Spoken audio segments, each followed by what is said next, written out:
Во четврток, вице-премиерот Александар Николовски во Лондон ќе го потпише договорот со британските власти со кој на земјава ќе бидат на располагање 6 милиарди евра за инвестициски проекти. За почеток ќе се трошат нешто над 2 милиарди евра. Изградбата на пругата од Табановце до Гевгелија треба да чини некаде околу 1.900.000 до 2 милиарди евра, додека изградбата на клиничката болница во Штип, медицинскиот факултет во Штип, студентскиот дом во Штип, целосната реконструкција на клиничката болница во Тетово и изградбата на нова болница со нов здравствен дом во Кичево, значи тоа се 5 проекти, би требало да коштат некаде околу 200 милиони евра. Николовски не сподели детали за каматната стапка, но зборуваше за грејс периодот. Парите ќе започнеме да ги враќаме кога проектите ќе бидат завршени.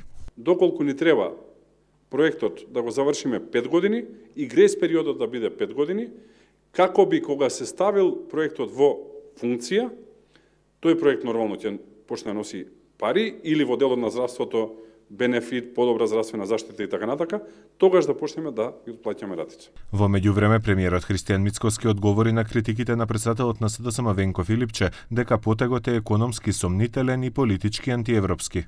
Најмногу се чудев кога вчера коментарот беше од таму дека се задолжуваме за капитални инвестиции. Инаку Николовски за Лондон ќе замине со вице-премиерот Изет Меджити и министерката за образование Весна Јаневска. Тој оцени дека денот ќе биде историски и станува збор за средства кои не може да се обезбедат од ниту една финансиска институција. Според Николовски, Обединетото кралство е клучен западен сојузник и не станува збор за руски или кинески пари.